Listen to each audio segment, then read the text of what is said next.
In today's video, we're going to be discussing both some good news and bad news as far as Social Security benefits go in 2023, and also why some of the bad news for Social Security could actually lead to some pretty good things later on this year if some of the current legislation ends up getting signed into law. Now, before we jump into the content for today's video, if you would like to go ahead and receive up to 12 free stocks from Webull, in a pinned comment below, I will leave a link where you can receive just that.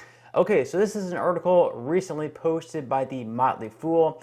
It says Social Security benefits see good and bad news for retired workers in 2023.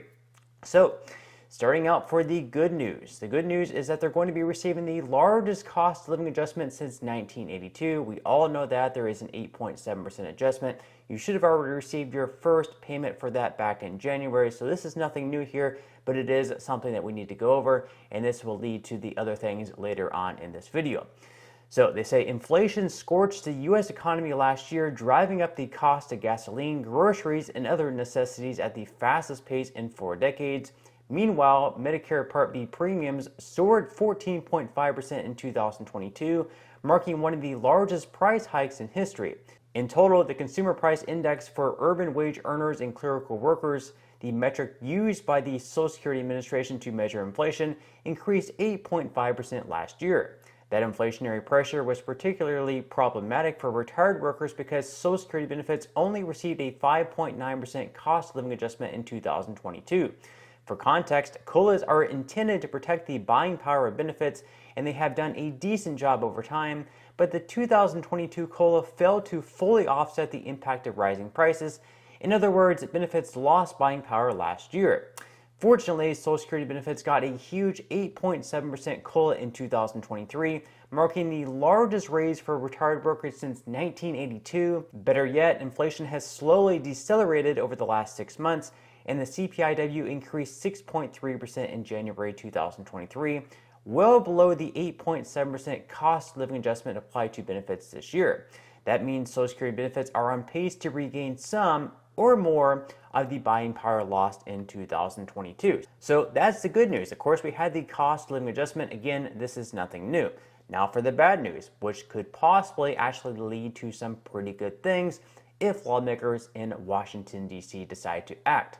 So the first bad news is that more retired workers will pay federal income tax on Social Security benefits.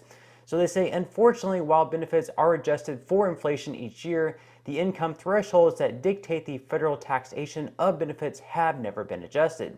That has created a problem. More retired workers owe taxes on Social Security income each year simply because COLAs are driving up benefits. For context, less than 10% of recipients paid federal income tax on benefits when the law took effect in 1984, but more than half pay tax on benefits today.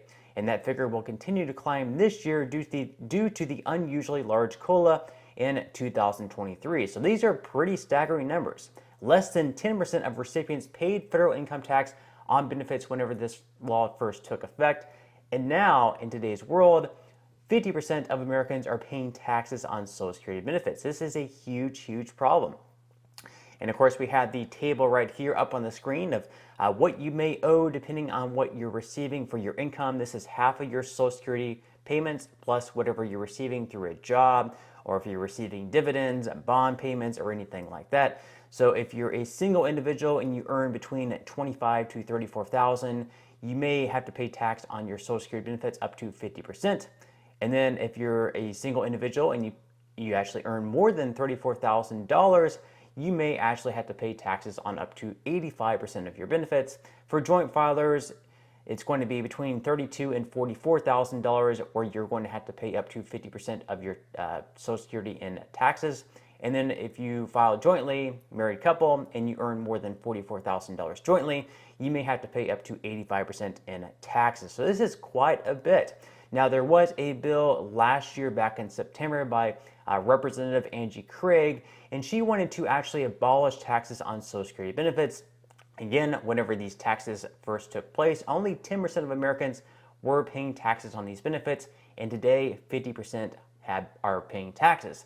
Now, this amount, this threshold, this income threshold on the bracket that I just showed up on the screen, that has not changed now in 40 years since it was first implemented back in 1983, 1984. This is something that could probably be bumped up, or as Angie Craig is pointing out in this bill, it could perhaps be completely abolished. So, a bill recently introduced on Capitol Hill seeks to eliminate federal taxes on Social Security benefits for retirees and would pay for it by raising the cap on Social Security payroll taxes from $147,000 to $250,000. The proposal, the You Earned It, You Keep It Act, was introduced in the House in mid-August by Representative Angie Craig. The You Earned It, You Keep It Act would repeal all the federal taxation on Social Security benefits beginning in 2023.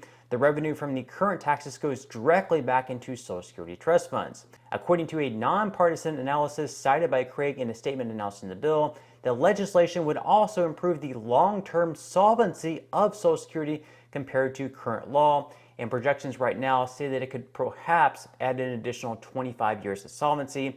We're hearing now that the trust fund may be insolvent in 2032, where at that point you may actually receive a 20% reduction in your benefits.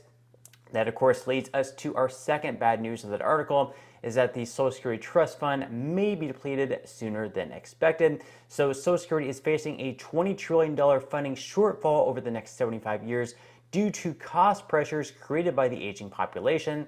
Last year, the Board of Trustees estimated that the Social Security Trust Fund, the source of benefits paid to all beneficiaries, will likely be depleted by 2035. Some sources actually say 2032 or 2033, so it could be even sooner. Of course, Angie Craig's bill that would actually, make it so none of these benefits would be taxable, of course, would add an additional 25 years to that, so it would certainly be helpful. It goes on to say, however, a 2023 COLA ranging from 3.9 to 5.1% was baked into the estimate. The actual COLA came in much higher at 8.7%.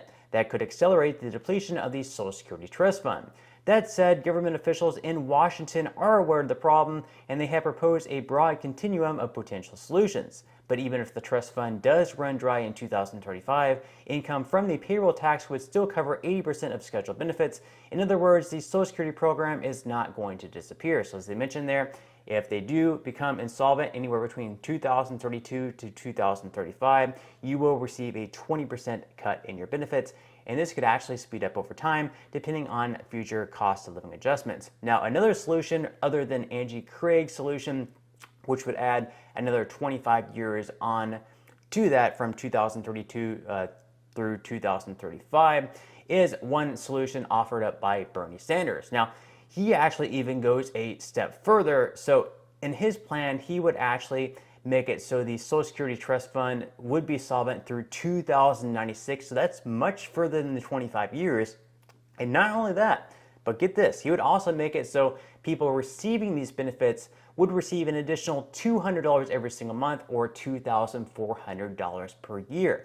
Now, he would do this by raising payroll taxes, so people who earned over $250,000 per year would have to continue paying the Social Security payroll tax. Now, as far as what that is, that's whenever you're paying taxes on your income. It's 6.2% for employees, or if you run your own business, if you're self-employed, you would pay 12.4%. So it says here, right on Bernie Sanders' website, news: amid Republican threats to Social Security, Sanders, Warren, Schakowsky, Hoyle, and colleagues introduced legislation to increase benefits and extend solvency through 2096. As Republicans threatened cuts to Social Security and other essential federal programs, Senators Bernie Sanders and Elizabeth Warren, along with Representatives Jan Schakowsky and Val Hoyle in the U.S. House of Representatives, introduced legislation that would expand Social Security benefits by $2,400 a year and ensure Social Security is fully funded for the next 75 years, all without raising taxes by 1 penny on over 93% of American households that make $250,000 or less. So again, you would pay Social Security payroll taxes on the first $160,200 that you earn. Then there would be a gap there where you would pay no payroll taxes. Then if you made over $250,000, once again, you'd have to begin paying into that, the 6.2 to 12.4% tax. But that's all the news that we have for today's video. I hope you enjoyed. Let me know what your thoughts are in the comment section below. Do you like the bill by Angie Craig that would make it so none of these Social Security benefits would be taxable? I think that's a really good idea because you're paying taxes your entire life, then you're finally receiving the benefits. It doesn't make a whole lot of sense for those benefits to be taxed once again. They're sort of double dipping there in a way. But let me know what your thoughts are. Let me know what your thoughts are on Bernie Sanders' bill. Do you think it's going to pass? Would you be in favor of it? And everything like that. But I'm going to go ahead and wrap up this video. Again, make sure to give this video a like if you enjoyed. Subscribe to my channel if you have not already. And I will see you in the next video.